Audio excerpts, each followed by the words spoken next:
Hi, Sarah from The Upcoming. A pleasure to have you here with us. So, for people who don't know anything about TimeStalker, what can they expect going in? TimeStalkers is a bonkers, fun, romantic comedy across 7 different time periods. It's got amazing wigs and costumes, and the music and the soundtrack's incredible. So audiences have a lot of fun with this, I think. And Alice Lowe just seems like one of these directors, creatives, who just has an idea and totally runs with it. I mean, I absolutely loved Prevenge as well.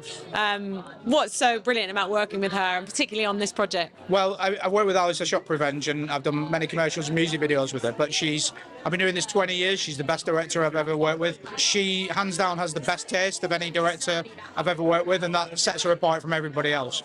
She's got great instincts. Her opinion on everything is amazing. So I tend to zone out all the other noises and just listen to what Alice is saying, because she's always right. She's a bit of a genius. So I love working with her. She's amazing. From your perspective and the way it's shot, I mean, it's not only original in the storytelling, but also the way it looks. You know, it does have this kind of dreamlike, surreal quality to it. And then, of course, nailing these different time periods. Yeah. So what was it like working on the project from that perspective? It was a really fun project. It's not a documentary. We didn't want to come across as a realist approach for anything. Went to the Portrait Museum and we looked at the way light hit people's faces, and we talked a lot about 80s music videos, and we had loads of references that all kind of came together to formulate the look.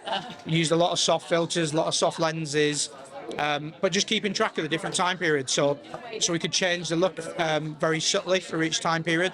So hopefully nobody notices it, but hopefully the audience will feel the differences. But we tried to use a lot of pink in every scene. Did you have a favourite one? Did you have a favourite time period to shoot? I really like the pink room with Scipio, who played by Jacob Anderson. I suppose the scene with Nick throwing knives at Alice was quite amazing, because just to see him act is quite an amazing thing, to be that close to him. And you know, it's kind of an honour to be that close to somebody when they're giving such an amazing performance. So yeah, the wedding scene, I'd say. And I do love the humour in it as well. You know, I just feel like there's something quintessentially British about it. You know, whether you kind of look at Hot Fuzz or, you know, even maybe like Blackadder, maybe a good comparison with the different time periods it goes into. So what do you think that it is that makes it feel so British? I think it's the singular vision. I think it's not trying to be anything else. It's just a singular vision from an amazing director who's come up with this idea and she's executing it. And it's so specific to her and her taste and opinion that it translates to like such a massive audience.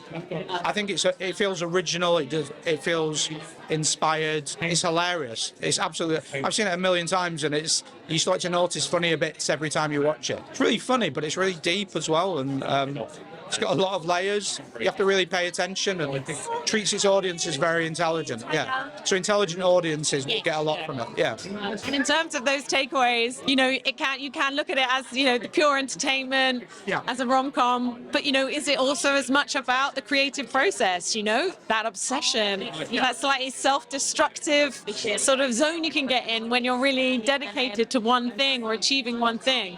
So do you think that's another sort of, you know, dimension to it? I think the film is about a message about creative people who can be too driven sometimes and become narcissists and don't think about their own life and the sacrifices. It's quite a bonkers film, and it's about her drive to find this one guy. And I don't want to spoil it for audiences, but it's not just a comedy. It's a really deep film with a lot of messages and a lot of takeaways. And of course, you know, Alice is always speaking up about opportunities for indie filmmakers, particularly for women.